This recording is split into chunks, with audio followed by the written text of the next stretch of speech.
Autoridades presentes, senhoras e senhores, bom dia. É com satisfação que a Escola de Formação Judiciária e a Secretaria de Recursos Materiais recebem a todos para mais um dia do Seminário Governança e Gestão de Contratações no Poder Judiciário, Integração com Foco em Resultados. Antes de darmos início aos trabalhos, vamos assistir a um pequeno vídeo sobre as trilhas de aprendizagem.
Muito bem, essas são as trilhas de aprendizagem e eu quero apresentar para vocês a gestora das trilhas. Essa é a Luísa Pérez, servidora da Escola de Formação Judiciária. Ela vai estar no foyer ali ao fundo, durante toda a programação, no intervalo, para fazer as inscrições para aqueles que estiverem interessados e tirar algumas dúvidas. Obrigado, Luísa. Na manhã de hoje teremos 3 palestras. O gestor que precisamos hoje e amanhã, com o Dr. Francisco Gaetani. A segunda palestra, Estruturas de Compras e Gestão de Pessoas, apresentação das estruturas de compras, discussão das funções-chave e definição de competências, que será proferida pelo orador Renato Fenili, e a terceira, com o palestrante Walter Cunha, Integridade em Licitação de Contratos. Após as apresentações, haverá um debate em que os palestrantes irão responder as perguntas do auditório. Para fazer sua pergunta, acesse mente.com e use o código 185734. Anote o código. Ele não estará visível durante as palestras.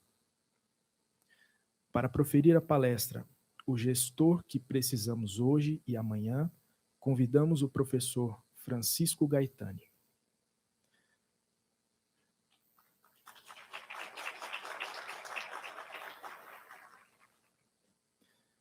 Professor Francisco Gaetani é doutor em Administração Pública pela London School of Economics and Political Science, mestre em Administração Pública e Políticas Públicas pela mesma instituição, e especialista em Políticas Públicas e Gestão Governamental. Com a palavra, doutor Francisco Gaetani.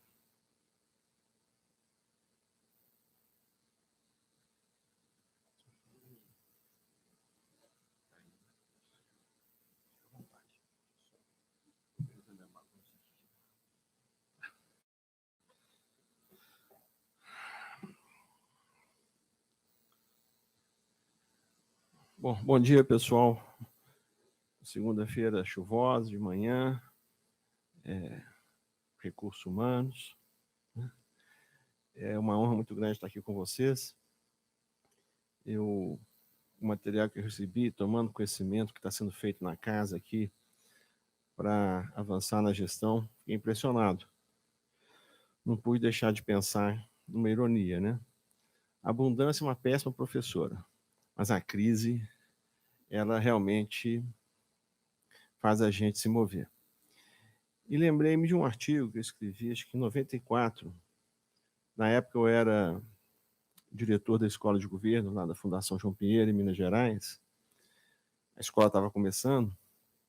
Hoje já são 25 anos, né, que o curso de administração pública lá está consolidado, uma carreira de Estado, gestores. E o artigo chamava-se alguma coisa assim, tipo gestão de recursos humanos no setor público. Entre salvar a carne podre, entre o messianismo e salvar a carne podre. Porque as duas visões polares na época, né, é que investir em recursos humanos era dinheiro jogado fora, né, ou só recursos humanos salva, quase uma religião, né? E, obviamente, essas duas situações polares, né, elas não ajudam a gente a lidar com o dia a dia nosso na máquina, né, do governo. Então, quando eu recebi o convite de vocês, achei interessante porque, primeiro, a programação está muito boa, me mandaram também em que contexto estão fazendo isso, e é impressionante. E eu fiquei pensando um pouco no título, né, que me atribuíram, né, de trabalhar com a questão do gestor. E é sempre uma dificuldade muito grande, porque a tendência nossa é idealizarmos esse personagem, né? A gente espera tanta coisa do gestor. Eu costumo dizer que são tantos cursos de liderança que eu estava pensando em montar uns cursos para liderados, porque tem que ter assim, alguém tem que ser liderado, né? Mas, enfim, a verdade é que os desafios da formação dos gestores hoje são muito maiores e muito diferentes do que eram alguns anos atrás. Então, trago aqui para vocês uma reflexão e espero depois que um debate a gente possa aprofundar. Confesso que conheço pouco o judiciário, tenho muita dificuldade em entender as complexidades, as nuances, e é uma mistura de respeito com preconceito, com desconfiança, com admiração, e que eu acho que talvez, não sei se o que eu trago aqui para vocês faz sentido, mas isso eu vou descobrir logo, né? Vamos começar, depois a gente... Será que isso exige uma inteligência superior que eu não tenho? Ops, funcionou. Bom, o primeiro ponto que eu queria destacar é que provavelmente o gestor que nós vamos precisar não é o gestor que nós precisávamos antes, tampouco é o gestor de agora. Então, esse personagem, esse perfil, ele está em mutação, ele está em transformação.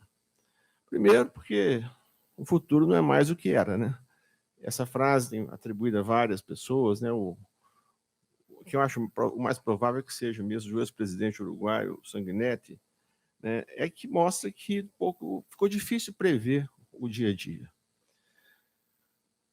12 anos atrás, em 2007, não tinha Facebook, os celulares não eram computadores, né? 20 anos atrás, não tinha internet.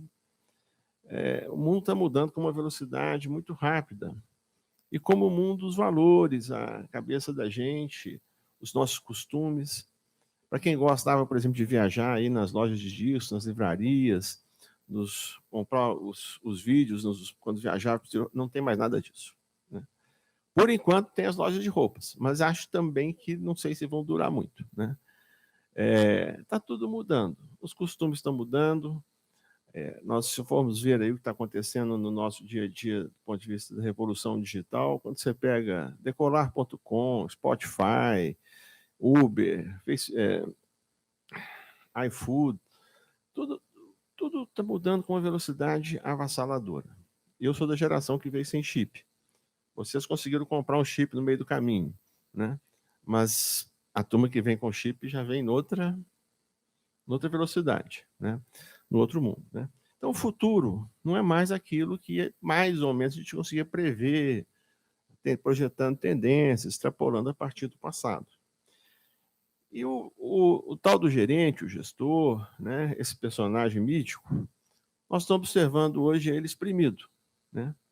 Nós estamos vivendo um mundo onde as hierarquias estão sendo comprimidas, o middle manager está sendo descartado, a tecnologia mudando, as hierarquias verticais, a ascensão das organizações em rede.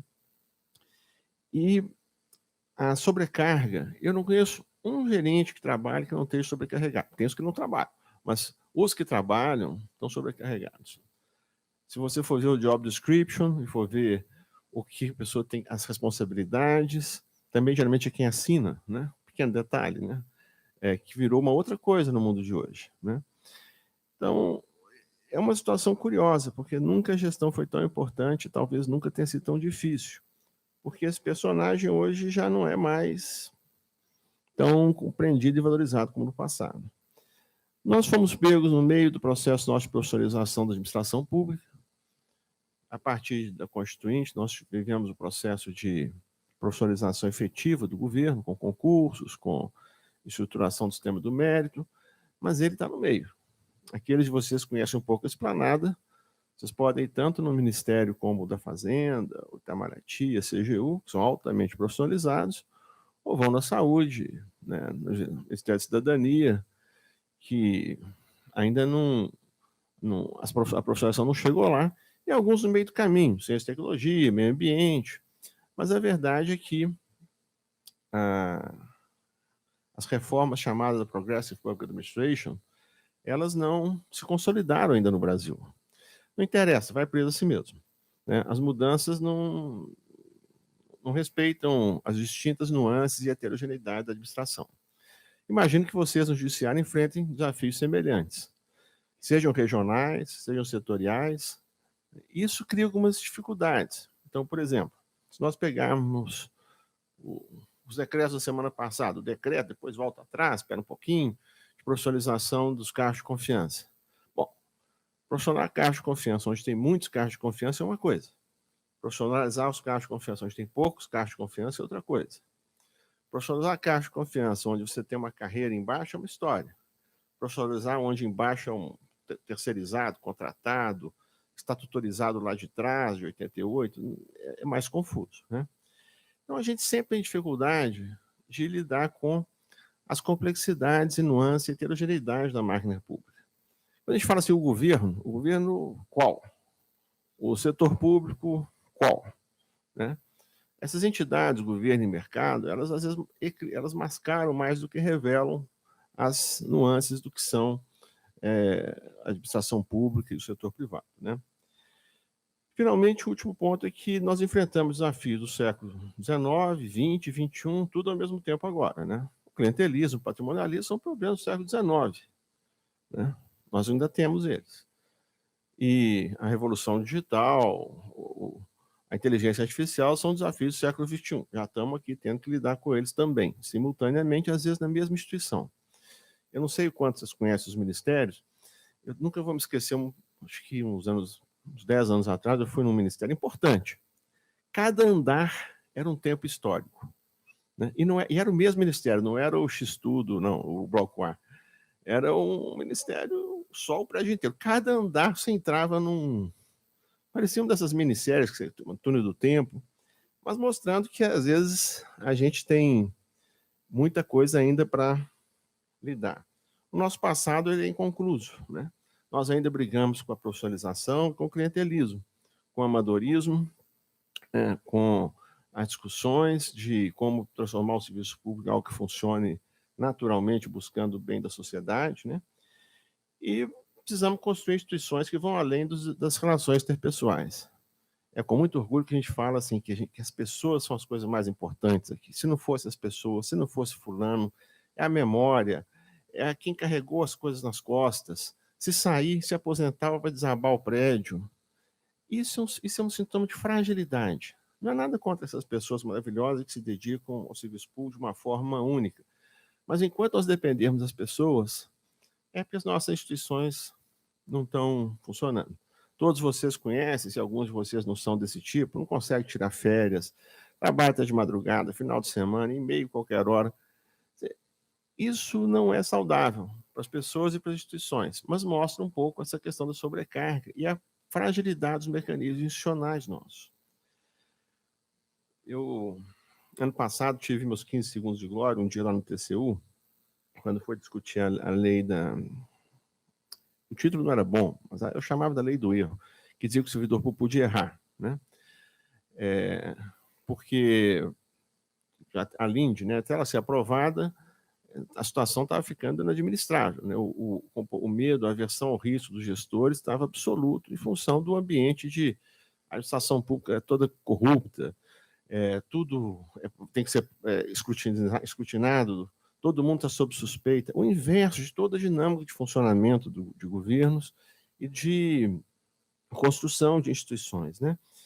E aí, falei, olha, nós estamos caminhando para um ambiente onde daqui para frente as pessoas só fazem o que estiver previsto no edital do concurso para o qual elas concorreram e se receberem ordens por escrito. É esse o clima que nós estamos chegando na administração pública.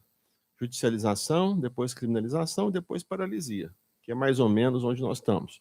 Né? E para sair dessa paralisia, nós vamos ter que combinar as coisas. Ou a gente cria um ambiente de confiança, construtivo, com controle, com transparência, com integridade, ou não tem como trabalhar, porque o ambiente de suspeita e de desconfiança exige, em contrapartida, uma burocratização enorme da administração. Então, essa foi a conversa que a gente teve, mas o desdobramento real é que, efetivamente, a burocracia hoje ela pede um grau de formalização, de estruturação maior para se preservar. Esse é o estágio que nós estamos. Que é o contrário das tendências mundiais, de desburocratização, de simplificação, de remeter para os sistemas vários tipos de decisão. E o país vai ter que processar isso. Né? Então, nós temos uma situação onde a gente precisa escolher se vamos procurar trabalhar com as pessoas ou com as instituições ou com os dois, mas temos que enfrentar esses desafios. Eu me lembro que em 95, quando o ministro Bresser assumiu, havia uma divergência entre ele e alguns gestores sobre a vivência do concurso de 88. Ele defendia leapfrogging, né? Cortar atalhos, time que ir direto para o gerencialismo. E na época eu fazia parte desses gestorsauros, sou um dos gestorsauros. Né? Olha, ministro, tudo bem, mas você tem algumas áreas você tem que construir um núcleo duro, porque não dá para atalhar tudo. Você não pode partir para o gerencialismo direto. E é um debate que permanece aqui e ali. Né? Se nós formos ver a história da administração, a administração enquanto profissão, profissionalização, ela surge com a administração pública, o presidente Wilson, depois a Taylor. A administração profissionalmente se estrutura muito a partir da área pública e depois do setor privado, e hoje você tem aí esse entrelaçamento, esse desenvolvimento das duas áreas cada vez mais misturadas, distintas, mas misturadas, o que é bom, porque uma fertiliza a outra e estão sempre trocando figurinhas. Finalmente, se nós olharmos os gestores do passado, eu, por exemplo, né, ninguém foi preparado para ser gestor. Quer dizer, tudo bem, fiz um concurso público, tinha esse nome na carreira, mas não é isso. Ninguém foi treinado, conheceu a bibliografia, conheceu os desafios. As escolas de administração, elas, se vocês olharem no setor público, imagina aqui no auditório. Eu não acredito que aqui 20 pessoas sejam formadas em administração. Talvez 10, 15. Quantos foram? 2, 3, 4, 5, 6, 7. Vai dar mais ou menos isso, uns 20%. É muito. Em geral é 10%, 5%. Ninguém, né? Então, elas se tornaram gestores um pouco pelas trajetórias delas e das instituições e foram improvisando a partir daí. Não são trajetórias replicáveis. É um pessoal old school, formado aí pela trajetória da vida, né? Bom, se nós olharmos o presente, nosso presente está aí. Milhões de ondas de como melhorar, gerenciar a administração, ter sucesso na administração, né? Esperamos que a gestão resolva todos os problemas. O problema do Brasil é de gestão. Pode ser de gestão também, né? Mas a gestão não substitui a política, a gestão não substitui as políticas públicas, a economia, o direito, a tecnologia. A gestão é parte dessas múltiplas áreas que se sobrepõem, mas não é a receita para todos os males. Embora, volta e meia, particularmente quando a gente tem essa associação de que o sucesso no mundo privado equivale ao sucesso no setor público, um empresário vai ser um bom político. Caso clássico atual, Minas Gerais, né? Você tem um empresário de sucesso, então vai ser um governador de sucesso. Vamos ver. No Brasil, nós já tivemos várias experiências. São Paulo, né? O próprio governador Dória, a mesma coisa, né? Hoje nós temos uma situação que você tem uma crítica muito grande à burocracia, ausência de responsiveness, ausência de retorno. Não tem um cidadão que sai em defesa da burocracia e todos têm seus casos individuais de maltrato e tortura pela burocracia federal, estadual, municipal. Como todo empresário, tem também suas queixas, suas frustrações, em especial no trato com as áreas tributárias dos 3 níveis de governo, né? Uma pressão muito grande por resultados, né? E o tsunami digital, né, inundando, mudando tudo com uma velocidade desorientadora, né? Hoje, cada vez mais fica difícil saber o que é gerar valor público, né? Para você ser capaz de gerar valor público, você precisa ser capaz de atribuir valor, né? Dizer que não, isso aqui vale para a sociedade, isso aqui é do interesse da sociedade. E discernir o que tem valor e o que não tem valor não é uma tarefa simples. Ou precisa ter uma clareza de propósitos, de uma experiência de discernimento muito grande, ou as duas coisas. Não são coisas que a gente na gestão está acostumado a ser demandado. Nós somos muito mais pressionados a não criar problemas, não gerar confusão, se ater à norma, do que propriamente a inventar moda, né? E nós vivemos hoje no aquário. Nós estamos sendo filmados, gravados, fotografados, vai parar no Facebook. Às vezes você sai de um evento, você chegar ali na porta, vai ter um WhatsApp para mim. Chico, você estava no... Como assim? Pessoas de outros lugares do mundo acompanham a sua vida, independentemente de você querer ou não, porque esse é o mundo. E nós temos que gerenciar esse mundo para baixo, para cima, para os lados, para dentro e para fora. Nós lidamos com os nossos subordinados, lidamos com os nossos chefes, lidamos com os nossos colegas, lidamos com o aparato da organização que a gente trabalha, com a mídia. Alguns de vocês aqui têm interação com a mídia? Jornalistas? Tem, alguns têm. Parabéns. Eu acho dificílimo. E acho que todos precisamos ter. Porque é questão de tempo. Quem não tem ainda, vai ter. Eu me lembro, acho que uns 20 anos atrás, uma jornalista recém-formada me pegou num canto assim, uma menina recém-formada assim, me deu uma surra. Oi. Não é você, não. Ah, joia, obrigado. Por que ela me deu uma surra? Porque eu não tinha a menor capacidade, eu queria explicar as coisas, né? Eu não entendia nada do mundo da mídia. Isso 20 anos atrás. Hoje é questão de sobrevivência. Ou a gente é capaz de se comunicar adequadamente, ou está morto, né? Então, os que não interagem com a mídia escrita ou oral ainda, se preparem, mídia digital, porque é questão de tempo. Vão dar entrevista, vão aparecer na televisão. Não, errei. Bom, o que a gente pode aprender um pouco do futuro? Nós estamos vivendo uma nova ordem. Eu comecei com uma agenda positiva aí. O teletrabalho está avançando em Brasília, né? Aqui e ali começa a surgir uma série de instituições adotando o teletrabalho. No meu tempo era pecado mortal, né? Ia para a fogueira direto, né? Isso aqui é picaretagem, absenteísmo, é golpe. Isso, né? Hoje, Ministério da Justiça, TCU, algumas agências, enfim, puxado muito pelo mundo da justiça, por causa da história dos processos, né? Eu não vou entrar nisso, porque vocês entendem disso muito mais do que eu. Mas queria lembrar o seguinte: se você consegue medir horas de trabalho, você consegue medir desempenho. Então fica aí uma chave para vocês aprofundar depois em algum momento. As pirâmides mudaram de formato. Antigamente, quem sabia mais eram os mais velhos. O conceito de senioridade era muito forte, era basicamente idade, tempo de serviço. Hoje, dependendo da área que a gente trabalha, eu preciso de um cara 100% digital. Bom, certamente ele vai ter de 25 anos para baixo, né? Talvez 20. Nem precisa ser formado ainda. É muito mais o perfil da pessoa do que propriamente a profissão, a escolaridade, mas certamente alguém com menos de 30 anos. Então, dependendo da área do conhecimento, nós vamos estar lidando hoje com profissionais muito mais novos. Ou gente que vem de outro planeta, morou no exterior, fala, vem com chip de línguas, né? Então, as pirâmides mudaram. Não é mais a senioridade, não tem a autoridade embutida que tinha antes. Ainda tem para algumas coisas. Eu trabalhei 4 anos na reitoria de uma universidade e era muito comum, era muito interessante rodando os departamentos, os estudos que a gente fazia. Você vai na matemática e na física. O auge do profissional dessas áreas é 20 anos. Na bioquímica, 40. Na clínica geral, 50, 60. Na economia, 30, 35. Então, dependendo da área do conhecimento, o auge, a vitalidade, o clímax da profissão está num momento diferente. Aqueles de vocês que gostam de ficção científica e viram aquele filme Enders, o Jogo do Exterminador, né, você tinha as crianças com jogos de guerra achando que estavam brincando, elas estavam lutando uma luta real, mortal, intergaláctica. Por quê? Porque não tinha medo, não tinha restrições, não tinha constrangimentos morais. A criança é capaz de atrocidades enormes, né? Porque não sabe.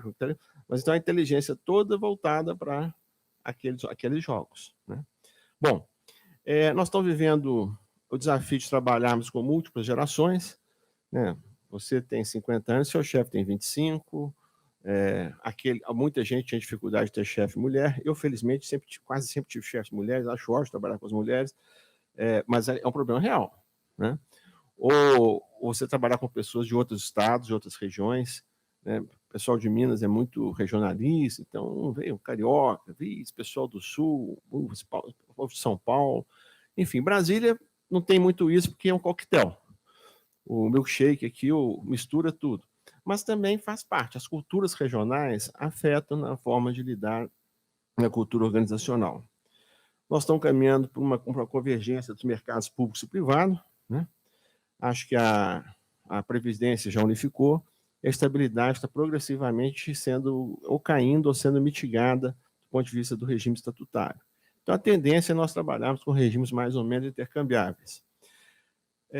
Estamos vivendo um ambiente onde o empreendedorismo, corporativismo, coworking, formas diferentes de relacionamento está se multiplicando na esfera privada e pressionando a esfera pública para se abrir para essas formas de trabalhar. Ninguém mais tem emprego, né? Todo mundo agora gerencia um portfólio. Ele tem 20 anos, 25 anos, ele tem 3, 4 atividades em uma empresa aqui, uma startup, empregado ali. Aquilo que a gente brincava que os médicos eram antes, né? Que cada médico tinha 4, 5 ocupações. Agora todo mundo tem, né? Numa ele é dono, no outro ele é empregado, no outro ele é freelancer, enfim. Multiplicação de trabalhos que não envolvem vínculos empregatícios, né? E um pouco uma expressão que eu gosto de trazer, que eu vi isso nos anos 90, o ministro do Bill Clinton, Robert Reich, ele falava os 3 tipos de trabalho. O trabalho repetitivo, o trabalho pessoal, o trabalho do analista simbólico. Não quer dizer nem status, nem remuneração. Tem trabalhos repetitivos que são super bem remunerados. Mas o trabalho repetitivo é um trabalho de repetição. Você faz sempre a mesma coisa. Pode ser uma coisa sensível, uma coisa banal, mas é uma repetição. O trabalho pessoal vai do garçom ao cabeleireiro, passando pelo psicanalista, pelo coaching, cada vez mais profissões, tudo é personal, né? Da academia ao mestrando, ao gerente, e finalmente o trabalho de analista simbólico, que é o trabalho de produção de significados, né? Do roteirista ao político, ao escritor, ao gestor, a quem tem que inspirar, quem tem que criar e requalificar conteúdos, né? No fundo, o mundo está se evoluindo, afunilando uma série de trabalhos. Muitas profissões ligadas a novas tecnologias. O analista do design hoje virou um projetista de design, quem trabalha de vocês com design thinking, virou uma profissão super valorizada, né? Enquanto você tem, por exemplo, o trabalho de bancário, sucessivas ondas matando, cada vez vão alguns milhares de bancários vão embora, porque as finanças estão cada vez mais sendo substituídas por máquinas, né? Contabilidade, direito, né? A ascensão da inteligência artificial, Watson, Alexa, Siri, essa turma toda aí todo o trabalho pesado está sendo substituído por máquinas, né? Bom, e a inteligência artificial aí, seja substituindo, seja como parceira, trazendo para nós no dia a dia das nossas ocupações uma série de reflexões, né? Bom, a formação para ser gestor, né? Como eu disse, eu faço parte de uma geração que não foi preparada para isso. Talvez isso explique muita coisa, né? Enfim, nós temos um problemático contraste entre as escolas de formação de gestores para o setor público e o setor privado. O que é específico do setor público, o que é específico do setor privado, o que interessa as duas? Cada vez mais as escolas estão se misturando, o que é bom, porque as escolas fechadas, em geral, elas caem no pecado da endogenia, e você tem aquela história, a pessoa que graduou, fez mestrado, doutorado ali, voltando para dar aula ali, aquele insulamento, aquela mentalidade de bunker e aquele descolamento do mundo, né? Umas discussões cada vez mais presentes entre o que é gestão, autoridade, liderança, né? 3 mundos muito diferentes, mas que sobrepõem. Uma complexa interação das competências, né? Eu lembro quando eu voltei de Londres, competências cognitivas, instrumentais e comportamentais. Na minha cabeça, eu não pensava, mas tinha uma hierarquia. Levei muitos coques e muitas porradas para descobrir que sem as comportamentais não dá nem para conversar, né? Então, não é bem uma hierarquia. Dependendo da situação, as competências necessárias variam, né? E lidar com as competências comportamentais é muito difícil.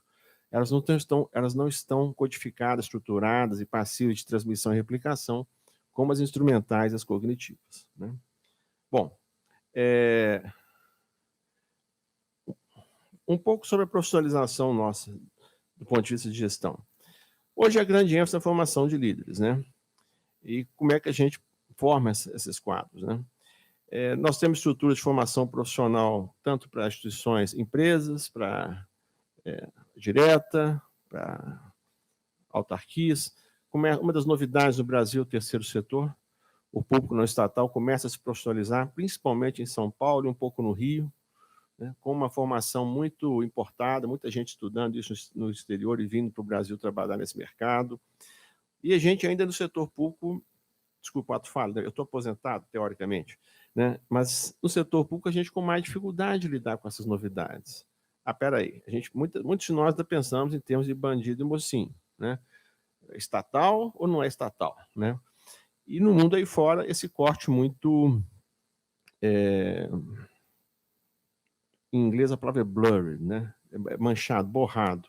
Já não distingue-se mais se a pessoa está num ministério, está numa estatal, está numa agência executiva, está numa organização social, está numa fundação filantrópica, está numa filantropia familiar, está numa organização de caridade.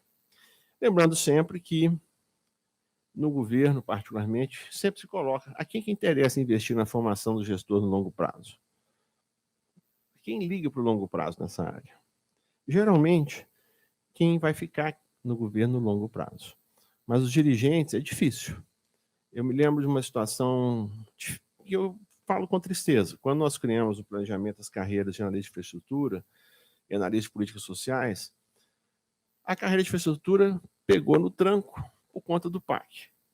A carreira de analistas de políticas sociais, um concurso só, um pessoal de ótimo nível, não pegou, micou.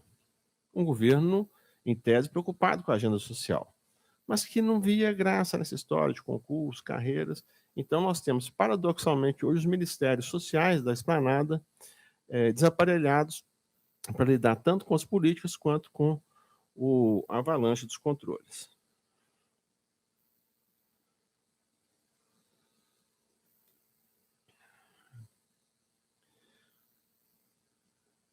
Algumas pessoas acham que o serviço público está acabando, tal qual nós o conhecemos hoje. Previdência, estabilidade, terceirização, tecnologia, funções do Estado, revolução digital, teletrabalho. Óbvio que isso não se aplica à justiça, ou se aplica, né? Em alguns países, algumas áreas da justiça vão escapando. Mas a justiça, ela julga, legisla, ela funciona em cima desse serviço público que talvez esteja acabando. Nós estamos hoje no governo caminhando para o Estado mínimo, né, o governo federal e alguns governos estaduais, e essas questões precisam ser levadas em consideração. Elas mudam um pouco a cadeia de accountability, responsabilização, de discernimento e de modus operandi da provisão de serviços públicos. Falar um pouquinho sobre inovação. Nós comissionamos a ENAP a discussão sobre inovação de dirigentes. Quais são as funções que se espera dos novos dirigentes? E a OCDE, que está agora em alta por conta dessa confusão da visita do presidente aos Estados Unidos, a OCDE, para quem não conhece, ela trabalha com o governo brasileiro há décadas. Pessoalmente, eu tive envolvido em mais ou menos 6 relatórios, 3 no meio ambiente, 2 no meio ambiente, 1 no planejamento e 3 na ENAP, que são estudos elaborados por pares. Em várias áreas é muito difícil a gente se avaliar ou contratar uma avaliação no país sobre o que nós estamos fazendo. A OCDE traz um benchmark dos países centrais e de alguns países de desenvolvimento sobre as boas práticas globais. E chegaram a essa conclusão. As atribuições, as competências dos altos dirigentes trabalharem de forma inovadora são essas 6. Rapidamente, vamos dar uma passadinha nelas. Primeiro, lembrando que nenhum gestor é bom em tudo. A gente tem a mania de idealizar o gestor. Concurso público acontece muito. Você põe tanta coisa lá que às vezes dá vazio, passa o mínimo denominador comum, né? E não é isso que você precisa, né? As tipologias de gestores e de líderes são infinitas. É difícil a gente não cair numa delas. Mas, de qualquer forma, é interessante ver quais apostas que a gente quer que os gestores tenham, em particular esses gestores aí do futuro. Primeiro, interação. Foco nos problemas, foco nos resultados, tempo real, né? Trabalhar com a perspectiva de que as coisas agora não têm mais os tempos do passado. Lembra, um ano no Vale do Silício é de 3 meses. O ano no é de 3 meses. 3 meses estão lançando novos produtos. A prototipagem avança. Nossos anos aqui são uma licitação bem sucedida. Nossa, o quê? 6 meses. Não dá. Tem a menor condição. O mundo não é esse, né? Prototipagem sistemática, experimentação, enfim. São gestores com um apetite para o risco, um apetite para tentar, para errar, muito grande. Nada incentiva os nossos gestores a serem assim. Tá? Data literacy. Em geral, eu costumo brincar que as pessoas são boas ou em Word ou Excel. Tem gente que chuta com as duas, mas a maioria, pelo menos na área de ciências sociais, ciências humanas, no governo, se vê planilha, já começa a ter dor de cabeça, passar mal, não tem que ir embora, né? Nós não temos mais essa escolha. Nós vivemos num mundo de Big Data, vivemos num mundo onde trabalhar as informações, as evidências quantitativas faz parte do dia a dia nosso. Temos que desmistificar isso, temos que trabalhar com os dados e comunicá-los. Aqui eu queria contar 2 histórias rápidas. Uma é da CGU, a corregedoria da CGU, nos últimos anos do governo Temer. O corregedor era um sujeito que pegava aquilo, transformava aquilo em feedback do usuário, em problematização, em retorno, em avaliação. Revolucionou a ouvidoria. A ouvidoria virou uma coisa do bem. Em vez de ser uma coisa burocrática ali no canto, virou um instrumento de gestão espetacular. E o outro, o TCU. O TCU publicava uns acordos em sânscrito, né, precisava de tradução.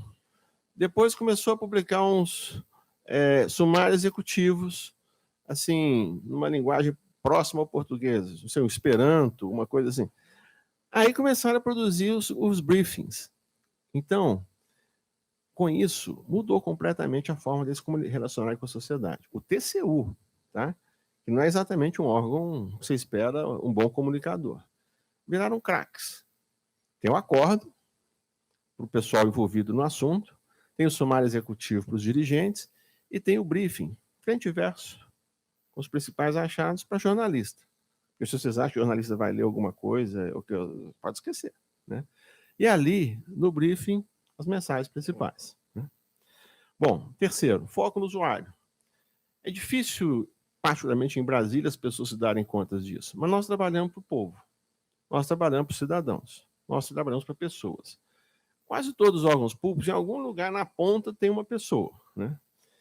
Hélio Beltrão, quando foi ministro da Previdência em 46, depois toda a sua carreira na história de burocratização, ele valorizava mais o servidor do balcão do que o servidor do back-office. Por quê? O do balcão interagia com a população.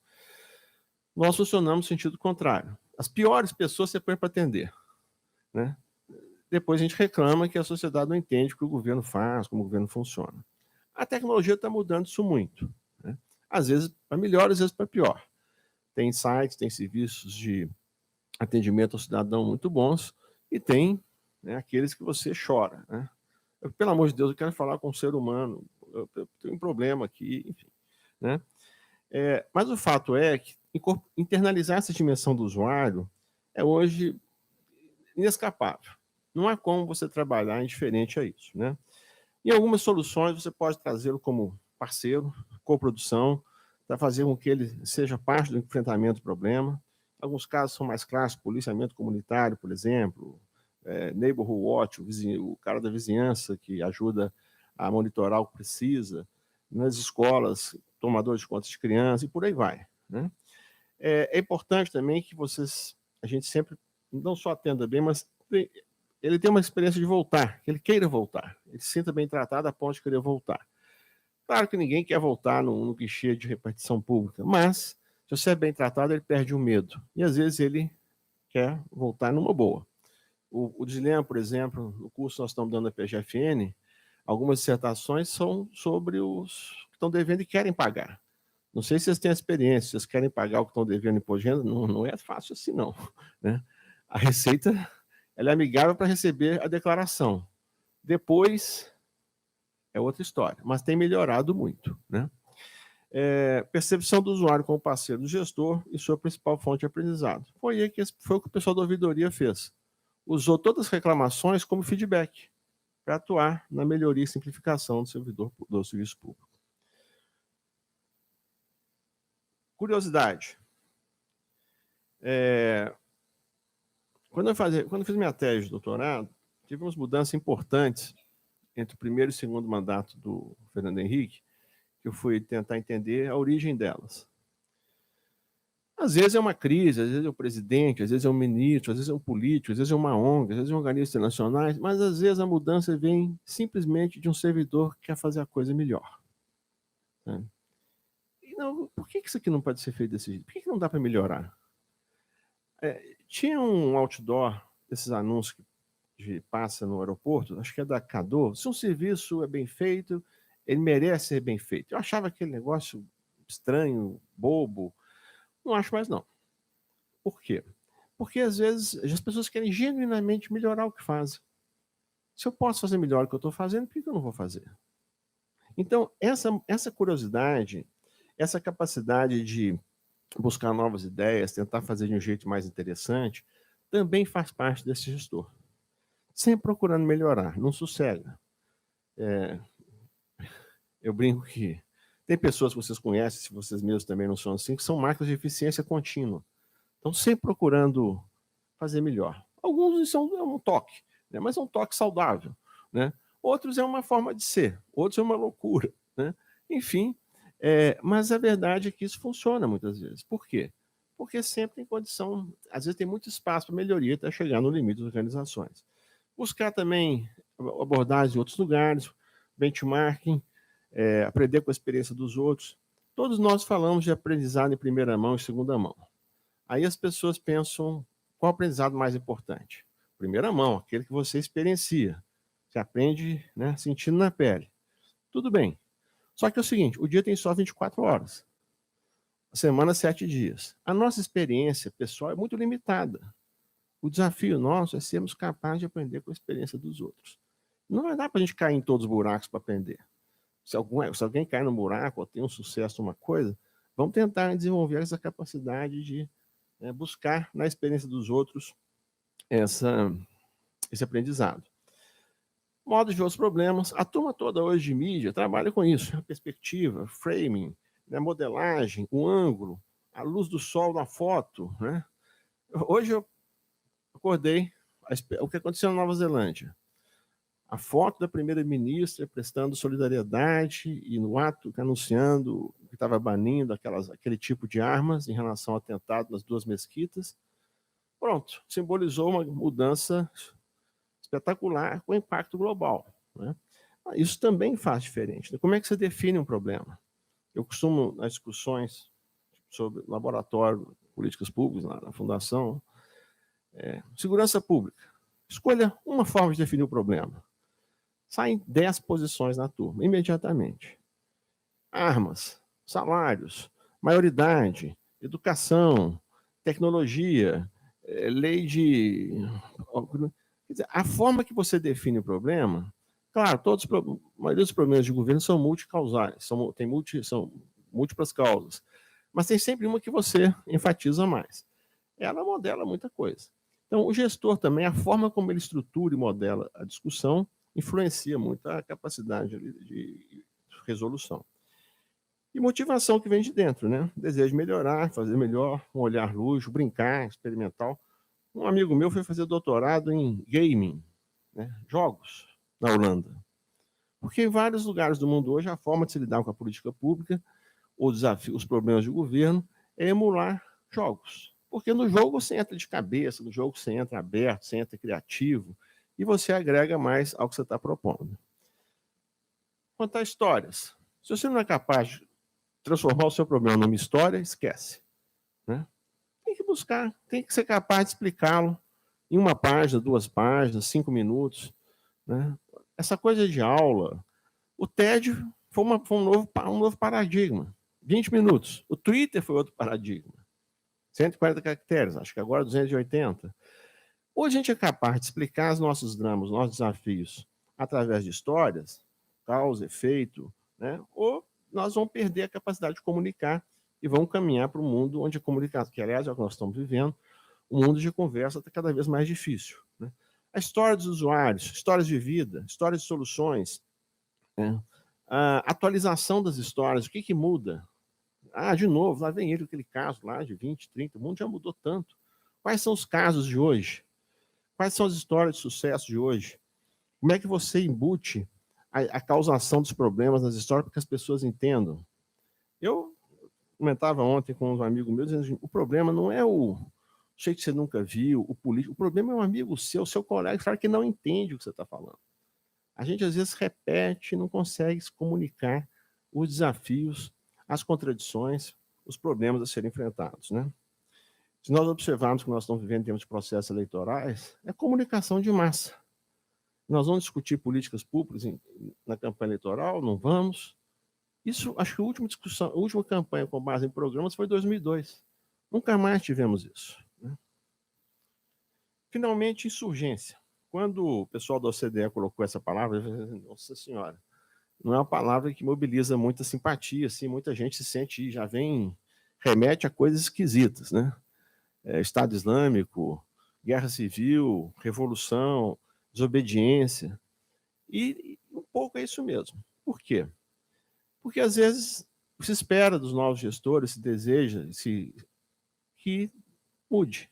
Mudar as coisas nunca é uma coisa tranquila.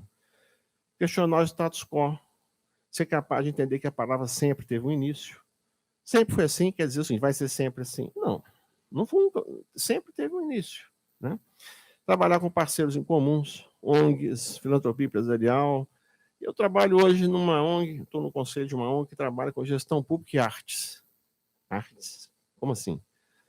O pessoal lá, a família, eles têm uma visão de que você tem que trazer pintura, artes plásticas, expor o funcionário público ao mundo das artes. as experiências que eles relatam é um negócio assim desconcertante. Humaniza as pessoas, mobiliza coisas diferentes e que as pessoas são são instadas a pensar diferente sobre outras coisas, né? Sobre o seu dia a dia. Alianças estratégicas, condições para o florescimento de conflitos de forma diferente, lidar com o contraditório.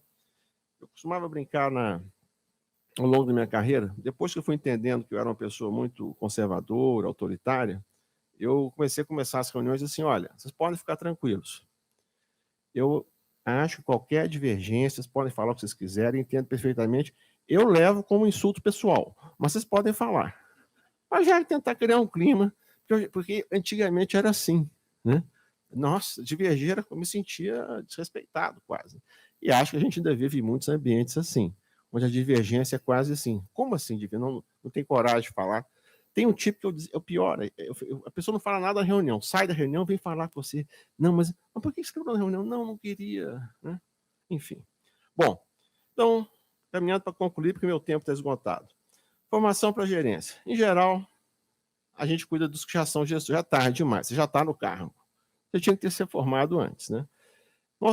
Hoje a melhor forma de formar é a pessoa trabalhar junto, o adjunto, quem observa e vai pegando os macetes, mas também não é também a única. Essa aprendizado assim do tutor para o discípulo, o gafanhoto, né? Para quem viu Kung Fu, né? Não é necessariamente a melhor para algumas coisas. O ideal é que as pessoas sejam formadas antes. Você tem uma grade para que o pessoal vá se formando para o próximo degrau, né? E com isso, essas questões relacionadas ao perfil, competências comportamentais sejam tratadas com antecedência. A quantidade de doido em cargo de chefia que nós temos está acima do razoável, né? Está virando quase critério, parece o Gilbert, né? Bom, a formação para geração de valor no setor público. Eu estou com dificuldade aqui de andar junto. Falta um. Esse é o último. Pronto. Nós todos somos muito... Tem duas palavras em inglês que a gente não tem em português. Opinionated é gente que tem opinião sobre tudo. Né?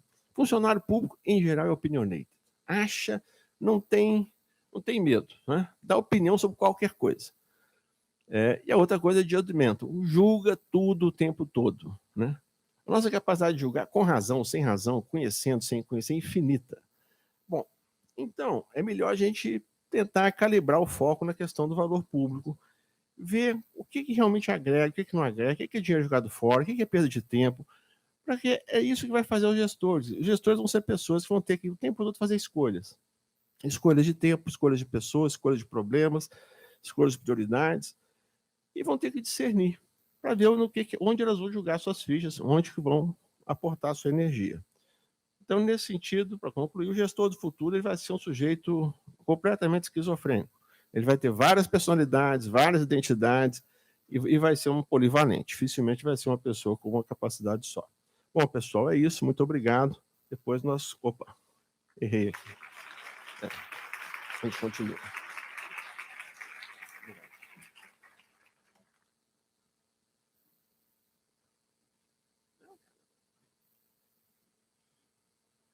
Agradecemos ao Dr. Francisco Gaetani pela valiosa contribuição trazida a esse seminário. Agora teremos a palestra Estruturas de Compras e Gestão de Pessoas, apresentação das estruturas de compras, discussão das funções chaves e definição de competências. Para isso convidamos o Dr. Renato Ribeiro Fenili.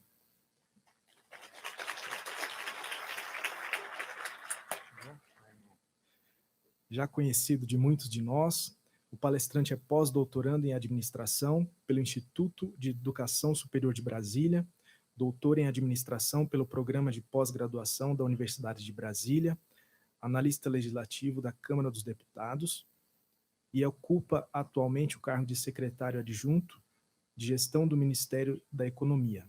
Com a palavra, Dr. Renato Ribeiro Fenili. Saudações alviverdes. Pô, é difícil falar alguma coisa depois de uma palestra dessa, né? Falei aí com o professor Gaetani, então, ainda bem que minha garganta tá meio ruim mesmo hoje, então eu vou falar assim, tipo, uns 10 minutinhos já tá bom, né? Mas, primeiro que é uma satisfação estar aqui, viu, Isabela? Né? Obrigado pelo convite. Desde a última vez que eu tive aqui, eu acabei deixando a Câmara dos Deputados, eu estou cedido atualmente no Ministério da Economia. Então, eu estou meio sem, sabe, assim, sem casa, né? Então, quando eu venho aqui, eu me sinto bem confortável, né? Acho que estou meio carente, na verdade, sei lá. Então, vamos tocar aqui. Eu acho que a minha palestra vai acabar dialogando bastante com a do professor Gaetani, não de fazer um contraponto, não é isso não, mas é de fazer uma complementação. O professor Gaetani ele abordou muito o nível micro, né? Logicamente, a palestra dele se voltava a isso, ao nível micro do agente, o agente inovador, as competências do agente. E aí eu vejo assim, primeiro, como ele mesmo disse, né? Nem todo mundo nasceu para ser empreendedor. E todo mundo, os cursos, todos assim são voltados a isso.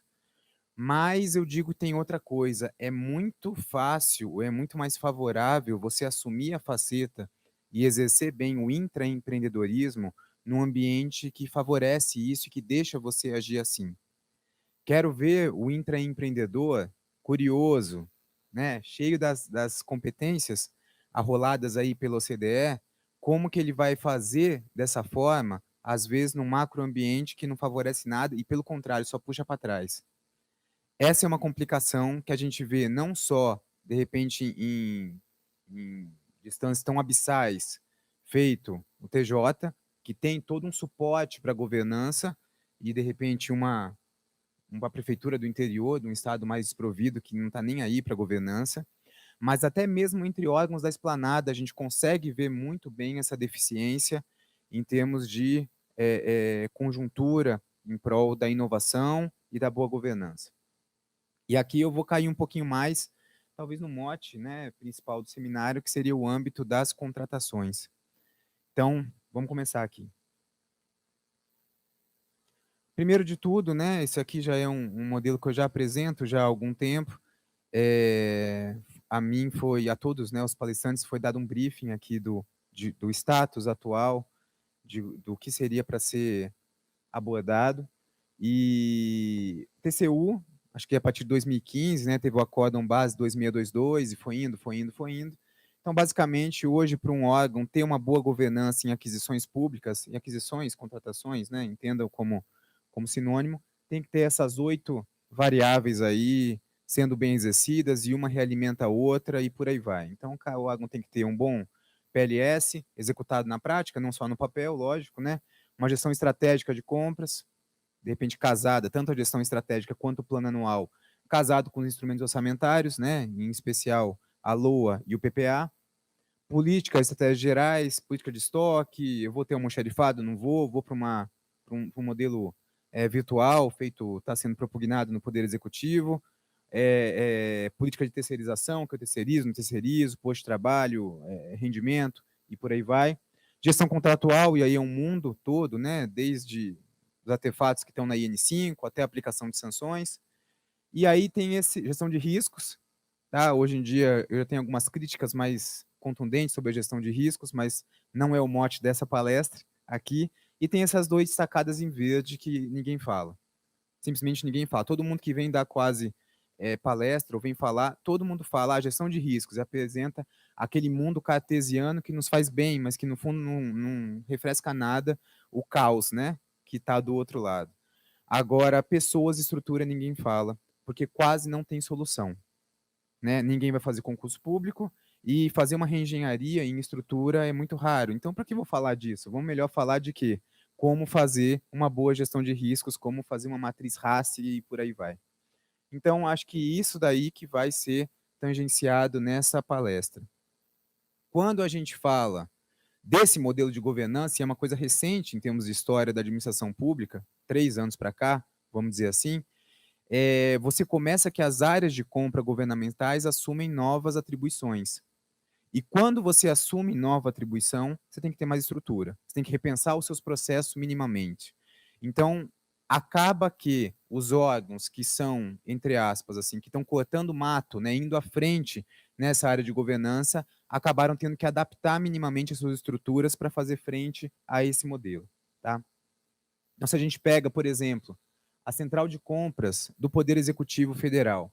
Se a gente olha, hoje em dia está desatualizado, tá? Porque teve uma área de contratações de TI, que era de uma outra secretaria, que veio para ir separada.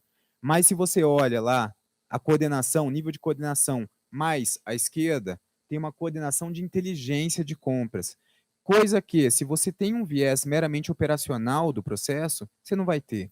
Nessa inteligência, se você olhar abaixo, tem uma coordenação de estratégia de compra, que vai ver o mercado, vai ver a melhor coisa, vai trazer à baila paradigmas, por exemplo, de economia compartilhada, aquele negócio, né? Ninguém quer hoje ter a furadeira, que é o furo na parede.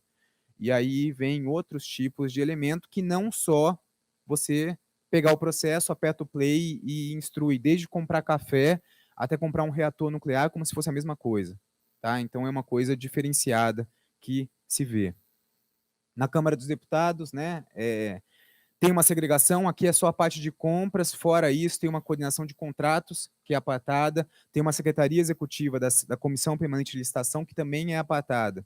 Agora, se olhar só a central de compras, né, de lá, você tem duas seçõezinhas que estão aí em verde, destacadas, que no fundo fazem essa parte de inteligência de compras. Uma é a seção de governança, que vai cuidar dos instrumentos, em geral o plano anual de compras, vai fazer todo o rito, né, em termos de gestão da sustentabilidade lá dentro, né, logicamente lá tem ainda um órgão de staff chamado Ecocâmara, e vai cuidar, hoje está estruturando a gestão estratégica de compras. E tem uma outra que faz essa faceta de interface com o cliente e de também cuidar de painéis gerenciais de compra, que é essa aí, a seção de nível de serviço e atendimento ao cliente. Então, para dar vazão a essas novas incumbências aí do acórdão, a gente teve que fazer essa adaptação. Pronto. E aí é muito fácil quando você pega um órgão que às vezes tem estrutura, quando o órgão que tem patrocínio para fazer isso. Mas eu diria que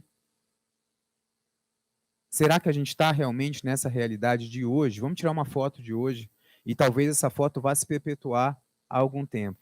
Tem aqui depois vai me seguir aqui, né? O Walter, ele é um emérito assim representante aí das tribos do blockchain, né? Então, depois ele vai poder fazer aqui toda uma parte. Mas eu vim, né? Eu cheguei, aliás, é por isso que minha voz está meio ruim. Eu fiquei a semana passada em Foz do Iguaçu, no Congresso de Pregoeiros. É o maior congresso de compras públicas do Brasil, 1.800 pessoas. Cheguei lá terça, fui embora na sexta de manhã. E o congresso inteiro foi falando de robô. Não robô só do licitante, né, que usa para dar lance. Não, robô por parte da administração, o robô para ajudar o pregoeiro, o robô, inteligência artificial. Foi lançado um produto do Poder Executivo chamado de LIA, né, Logística e Inteligência Artificial, que é tipo um chatbot, e todas essas terminologias, né, que o Walter domina muito mais que eu. Então, vou me eximir também de ingressar muito. E a pergunta é essa, né? Essa é a nossa nova realidade? É uma coisa mesmo para a gente começar a ver. E aí é outra, né? O que nós fazemos hoje poderá ser feito por um robô no futuro ou no presente? E eu acho que estava conversando com o Tiago aqui, que depois vai capitanear a moderação do debate, e ele fez uma provocação muito interessante em termos de compras públicas, né? Todo mundo fica falando para melhorar o trabalho do pregoeiro, e vai. E talvez a pergunta seja outra, seja assim, para que ter pregoeiro? Ixi. Mas é isso, né? Para que eu tenho um pregoeiro hoje e não tenho simplesmente uma máquina que eu aperto play, recebe os lances, negocia no algoritmo e acabou, tá? Mas é uma coisa para a gente ver bem. Isso, esse tipo de discussão cai muito bem aqui, num órgão ímpar, sabe que tem a minha admiração aqui, que está cortando mato. E tem que ter essa discussão. Mas a gente não pode se iludir do que é hoje o Brasil, tá? Então, a gente pega todos esses infográficos maravilhosos e fala assim, ó, daqui a 15 anos, quando casar a Agenda 2030, né? Tantos bilhões de empregos vão ser perdidos porque vai ser substituído pelo robô. Ótimo, vai ser. Mas a gente tem que ter um pezinho também hoje no que o Brasil representa nessa tendência. Então, eu vou fazer aqui um contraponto conjuntural.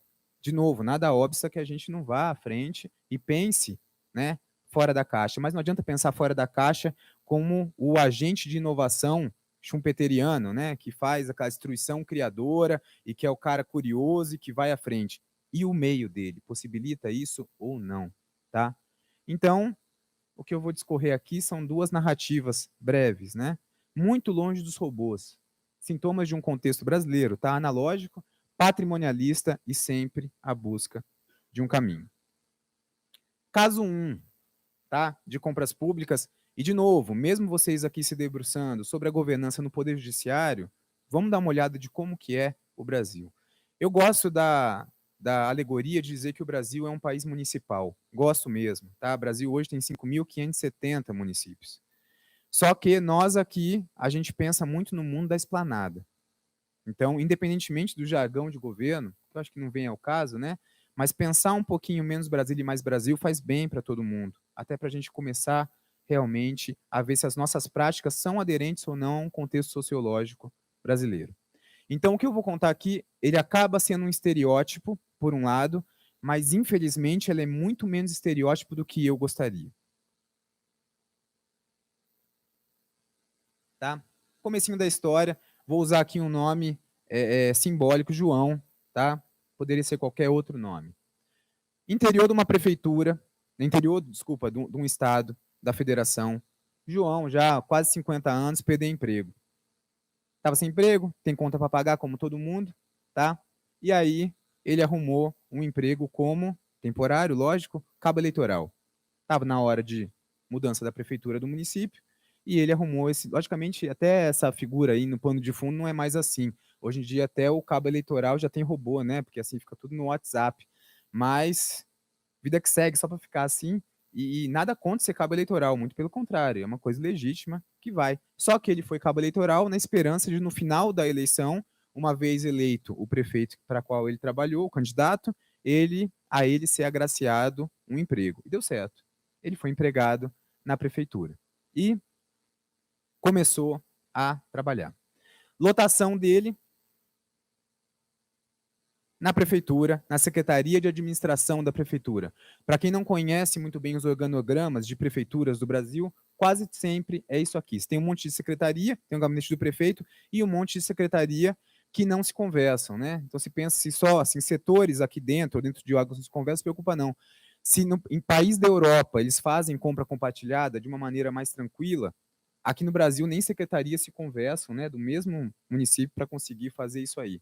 De modo geral, a Secretaria de Administração, ela tenta fazer umas compras mais de commodities, mas nada obsta que a Secretaria de Obras tem um orçamento próprio e compra, a Secretaria de Saúde tem um orçamento próprio e faça compras. E ele caiu, né, na área de compras. Feliz da vida, porque ele não queria ir mesmo para a área de almoxarifado. Então foi para a área de compra, falou assim, ufa, me safei. Né? E não tinha formação nenhuma na área de compras públicas. Normal, quem trabalha em compras públicas sabe que a curva de aprendizagem é lenta, tá? Então, nesse caso, ele não sabia muita coisa, não. A equipe de compras dele era ele e mais uma outra pessoa, tá? Por quê? Até tinha 3 pessoas lá há mais tempo, já que conheciam mais de compras públicas, só que era da gestão anterior. E prefeitura, quando muda o prefeito, o que acontece? Sai todo mundo. Mudou o prefeito, entrou a oposição, todo mundo, todos são cargo em comissão. Não tem servidor efetivo aí, tá? Todos são cargo em comissão. Então, todo mundo foi embora e aí o João assumiu da gaveta, como se fala. E aí, logicamente, começou a fazer algumas falhas, né? Tá? Primeira delas, aqui, a falta de sanção. Teve uma papelaria, ganhou uma licitação, uma dispensa, qualquer que seja, para o município entregar papel. Precisava entregar em 5 dias úteis, entregou em 43 dias úteis. Obrigatoriamente, ele teria que abrir um processo sancionatório contra a empresa. Quando ele pegou, até falou assim, ó, vamos abrir o processo, o que veio para ele, e no fundo pense, isso aí seria uma inovação, porque nunca naquela prefeitura jamais teve qualquer processo sancionatório protocolizado. Essa seria uma inovação, porque ele é curioso, porque ele está correndo atrás. Mas o que veio do status quo.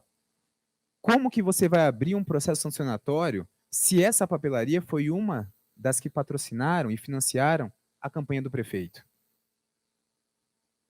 Como que você vai abrir esse negócio se ela que garante, logicamente, uma parte dos votos do prefeito? Ou seja, não abriu o processo. E eu digo, esse aí não é estereótipo, não. No Brasil, eu posso chutar, mas acho que bem mais da metade, talvez uns 60%, 70% dos municípios nunca abriram um processo de sanção.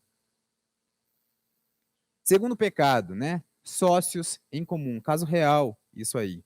Teve aí o prefeito queria comprar carro oficial, né?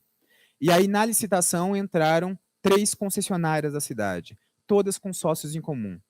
Ter sócio em comum hoje, né, o jurisprudência do TCU, não é por si só aí a prova que está tendo um conluio, mas é um indício. E aí dá para ver claramente na licitação que teve toda um conluio em termos de lances e etc. E tudo bem, seguiu assim. E aí hoje em dia você tem situações dessa, né? Em que prefeitos até mais raramente, mas em geral o agente de licitação, lato sensu, ele acaba sendo multado. Pergunta que eu faço a vocês: se o TCE ou o TCM abre um processo contra o pregoeiro ou contra a equipe, qualquer que seja, o município advoga para o pregoeiro? Paga advogado? Não paga. Tá? Quem tem que se safar contratando advogado é o próprio João. E aí, esse foi um pecadinho dele. O outro, tá? Situação real, aconteceu isso aí mais ou menos umas 2 semanas. Deixa eu ver se dá para ler aqui.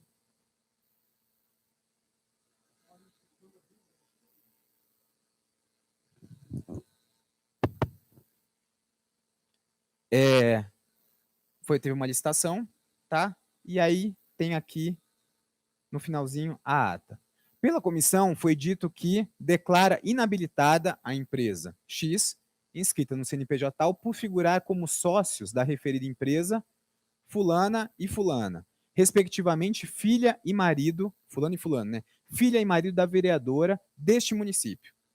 Então, entrou, né? As empresas que tinham isso aí. Pelos mesmos fundamentos que levaram à inabilitação da primeira licitante classificada. Então, a primeira e a segunda caíram fora por esse parentesco dos sócios com vereadora. Conforme já dito anteriormente, no caso dos vereadores, a Constituição Federal proíbe a hipótese de contratação dos mesmos com o poder público. Tal. Embora a lei de licitações não seja taxativa ao impedir a situação em baila, por se tratar de um rol exemplificativo, destaco que sua incidência deverá ser aplicada sempre que houver a possibilidade de influência sobre a conduta futura do licitante. E aí vem aqui, ó, o impedimento abrange aqueles que, dada a situação específica em que se encontram, teriam condições de, teoricamente, frustrar a competitividade. A comprovação do grau de parentesco dos sócios da empresa com a vereadora deste município, respectivamente filha e esposa da vereadora, pelo relacionamento político com o prefeito, ao menos em tese, indica quebra de impessoalidade. Pelos bastidores, o que se sabe é que a vereadora era de oposição. E foi inabilitado. Pode isso? Isso aí não tem o menor respaldo legal.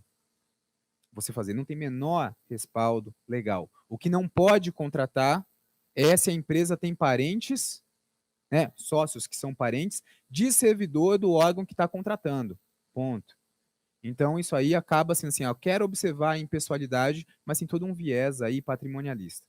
E João, coitado, não sabia disso. Ou se sabia, fala assim, mas é contrário, e vem de cima para baixo. São medidas top-down. Complicado. Como que você vai ter governança nesse sentido? E, peraí que eu voltei aqui. Essa daí é uma situação muito mais recorrente se a gente pega em termos de Brasil. Brasil muitas vezes não tem o orçamentário, e quando tem o orçamentário, não tem o financeiro. Tá? Então, o que é feito muitas vezes? Você pega até a metade do ano, você compra fiado.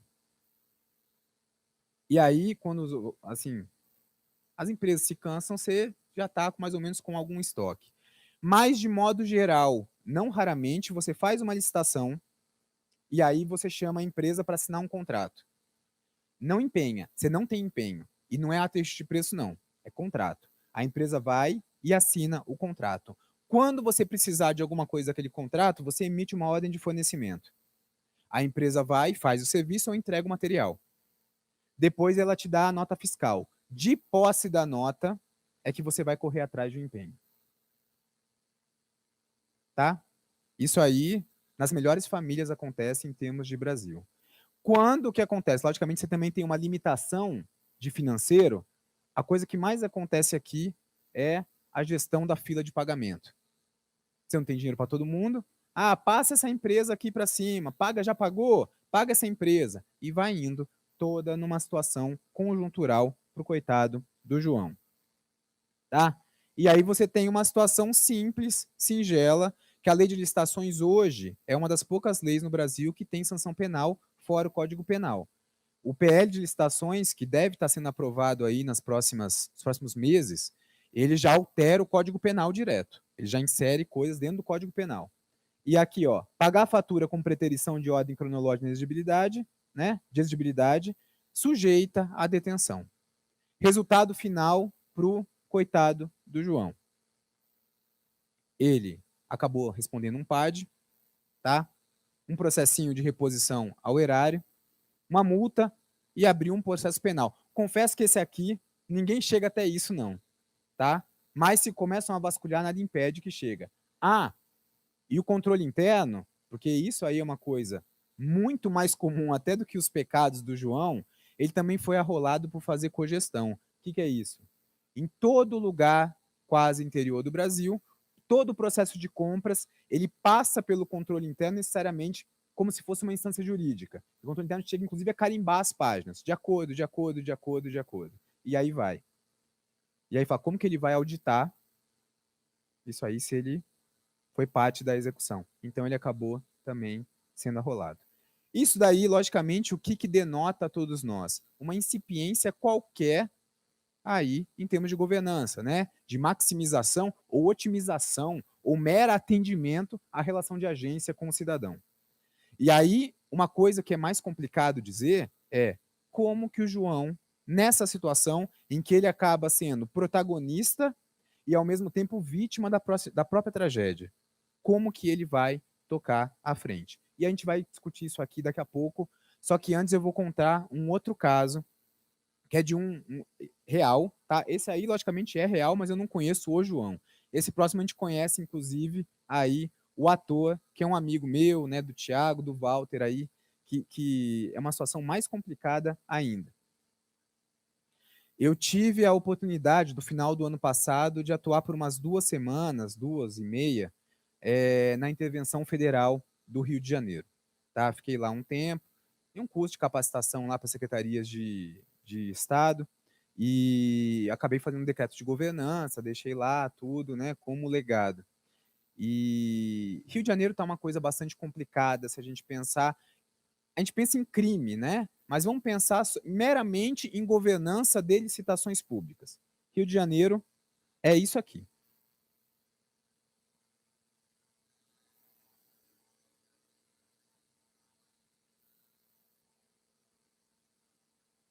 Cada vez que eu vou adaptar isso aqui, é uma tristeza, né? Eu acabei fazendo uma palestra parecida, né, com algumas temáticas, que eu usei esse slide na semana passada. Eu fui atualizar para cá, já tinha muita coisa a mais, entendeu? E tudo fraude em licitação, quer dizer, parece que é uma torneira que não fecha lá. Então, Rio de Janeiro é isso. Indo além, né? Nível municipal, fraude em licitação, ó, 2018, tá? São Gonçalo, fraude de licitação, propina. 19/3, né? Recente, tipo, semana passada, tá? Conselheiros do TCE do Rio, todos afastados, e o presidente, ex-presidente, melhor dizendo, condenado, tá? Ah, todos em fraudes em licitação.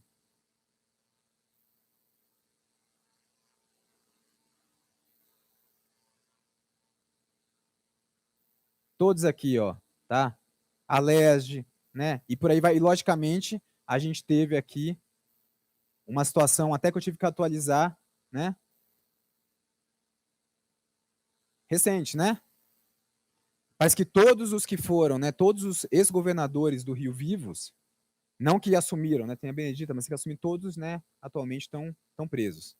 Então é uma situação que você vê E eu vi lá nas pessoas que eram no nível tático para operacional, elas eram gestores desse nível assim, e queriam inovar, e queriam fazer melhor. Mas como que você rompe esse estamento que está apodrecido? Vamos ver um caso de um cara que rompeu? Vamos. Para não dizer assim, nossa, o que eu faço aqui depois? Vou embora para cá, não nada para fazer. Vamos ver um caso. Ideal, o ideal. Dá uma olhada nesse gráfico aqui. Total de municípios do Rio de Janeiro. Sabe o que é esse roxo aí, pequenininho? É o total de municípios que faz pregão eletrônico. 92 municípios no Rio.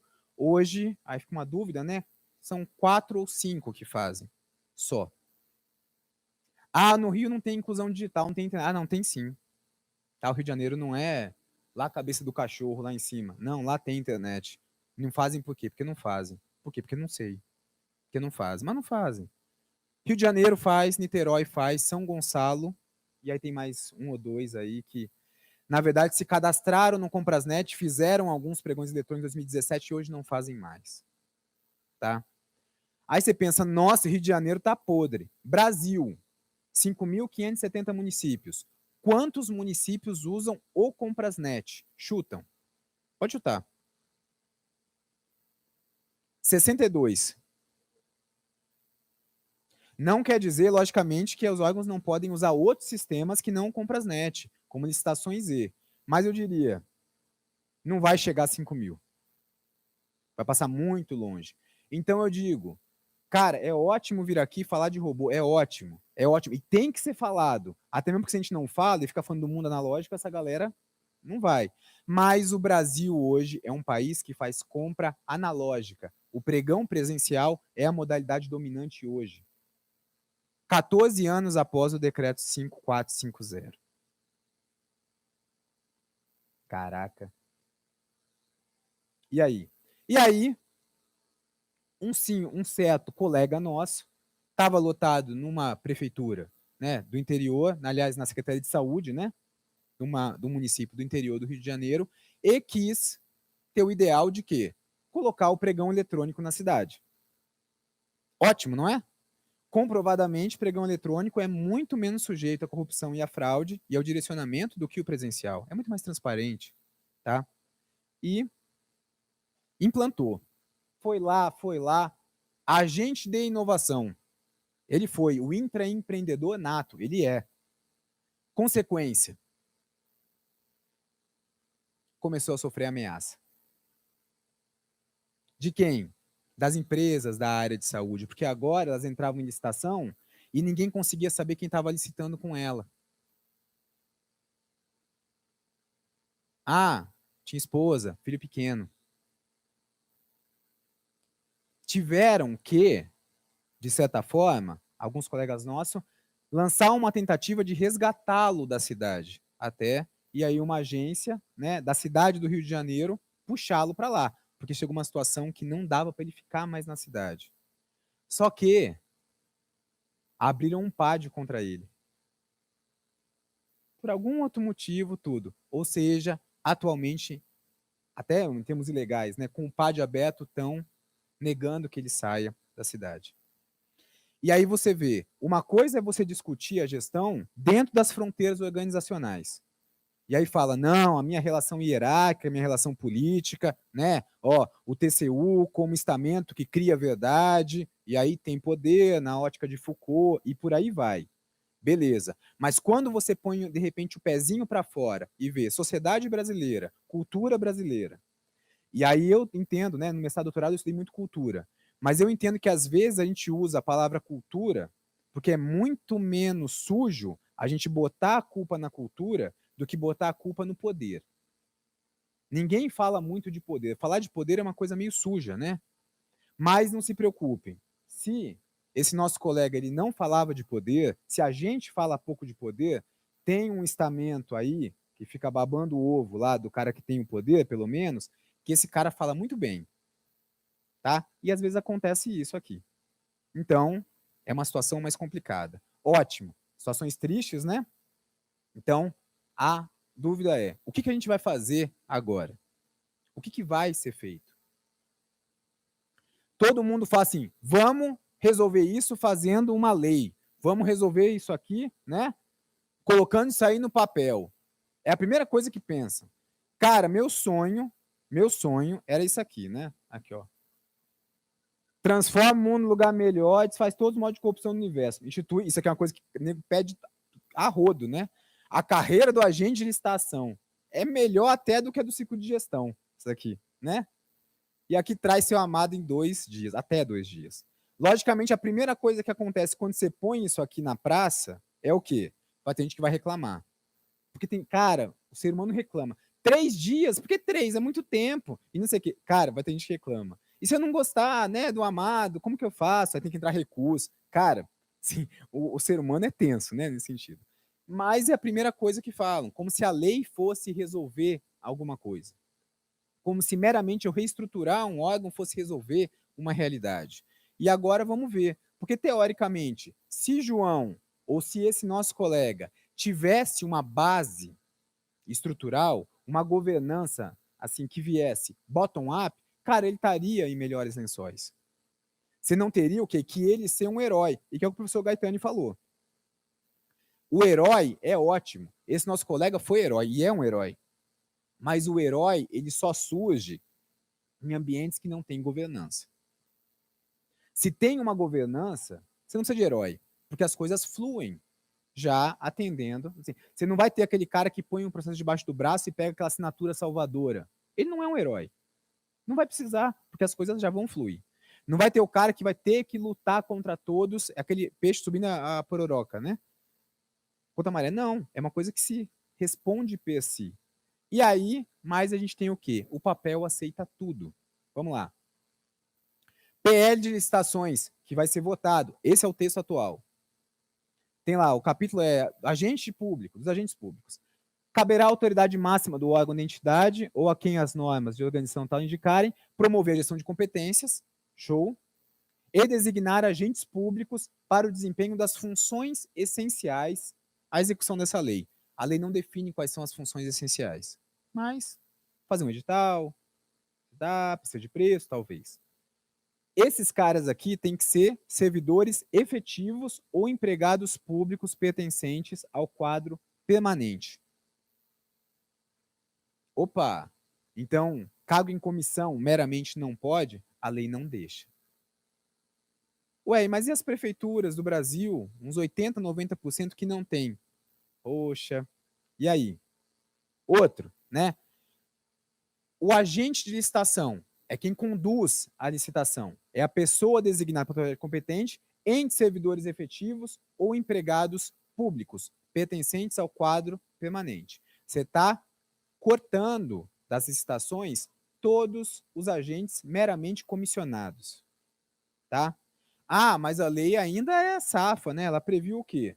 Que para municípios com até 10 mil habitantes, você tem 4 anos para fazer isso aí. Ótimo, né? Perfeito. Porque, em teoria, é ótimo, né? Um servidor efetivo, ele não perde o emprego. Assim. Vai começar a perder, mas não assim. Então, se tiver uma pressão para ele fazer uma coisa de errado, ele pode ter mais segurança, né? E não sacrificar a sua conduta para manter o emprego. Perfeito. Agora me diz, o Brasil vai ingressar numa política maciça de concurso público? Quem acha? Cara, isso aí está indo na contramão de toda a política pública, né? Aí em termos de recrutamento que a gente vê nos últimos anos, que foi o quê? Os concursos públicos ficaram totalmente rarefeitos. Então o Brasil vai contratar maciçamente gente, né? Para tudo. Então acaba sendo uma situação que é o seguinte: o governo fala assim, ó, vai para lá, mas não te dou o meio. Basicamente, é quase como se fosse, usando talvez aí de uma analogia, um fato do príncipe. Faz, mas eu não deixo você fazer. E aí, como que eu saio do lugar? Ah, mas a lei trouxe a solução. Tá? A outra coisa é o seguinte, então vamos criar uma carreira. Né? Vamos pelo menos assim tentar e criar uma carreira. E aí eu acho que quando a gente fala de gestão de pessoas na área de compras, é uma coisa que a gente tem que conversar. Tá? Eu estava conversando também com o Thiago antes.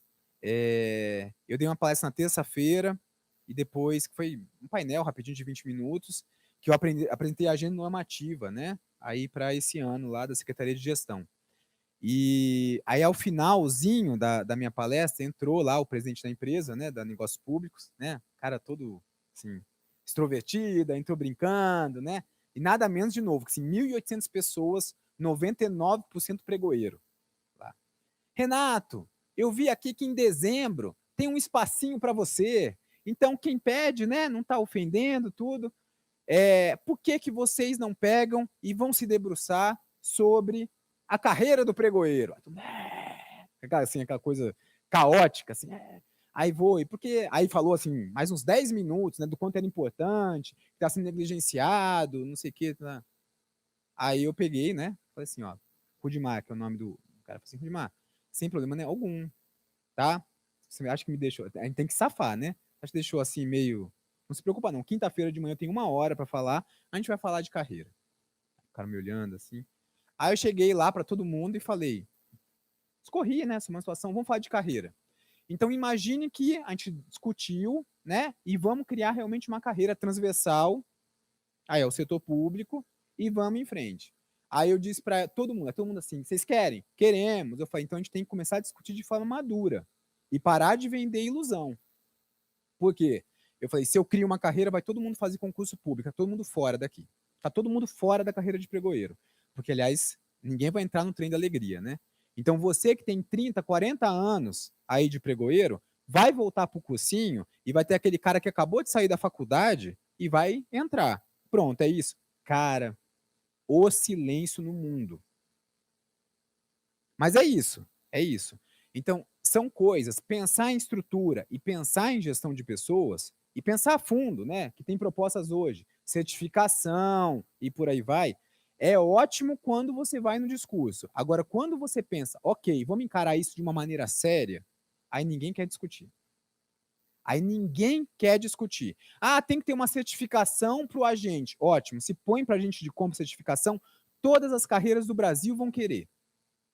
E não tem, né, dinheiro para isso.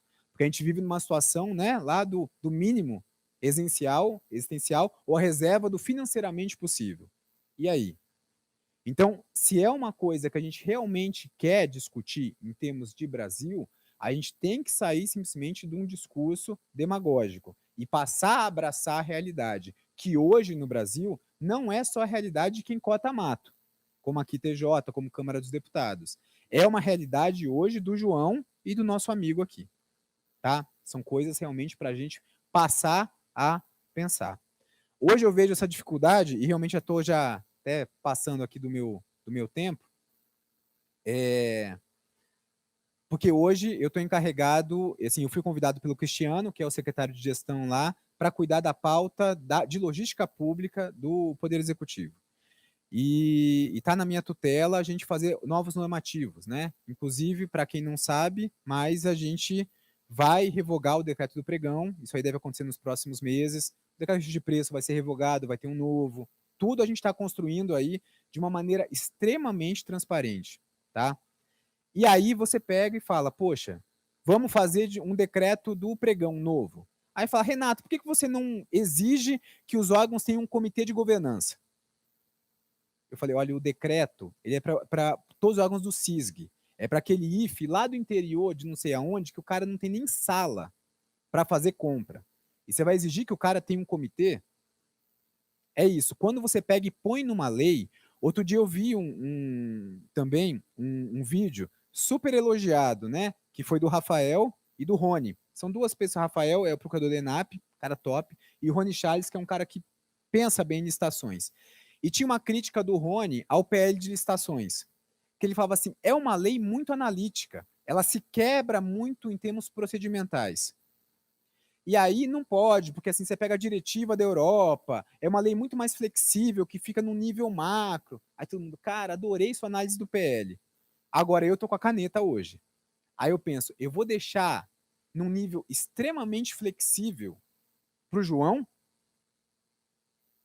que não sabe nem, né, coitado, nada de compra, como que no Brasil, que é um país entrópico por natureza, eu posso deixar uma norma tão flexível assim? Então fica uma situação meio assim, no discurso é lindo, é ótimo. Agora, vai sentar e vai estruturar isso aí em termos de Brasil. Essa é uma complicação que a gente tem que ter uma noção a maior. E aqui eu vejo esse seminário muito fortuito nesse sentido, porque está discutindo o quê? A governança no âmbito do judiciário. E aqui eu tenho simplesmente uma visão. Eu imagino que aqui o TJ ele esteja já num status de ilha de excelência em governança, coisa que de repente se a gente pega outros órgãos judiciários não vão estar. Se eu não consigo minimamente, pelo menos em curto prazo, homogeneizar isso aí, em nível do judiciário, que já é um nível, ó, se eu pegar nível Brasil, tá aqui. Imagine eu pegar isso para a prefeitura, como eu gosto de falar às vezes, lá de Cacerengue, interior da Paraíba, tá? E por aí vai. É uma complicação que, pelo menos, tem que ter mais eventos assim para a gente começar a discutir com maturidade. Galera, saudações ao Viverdes, fui.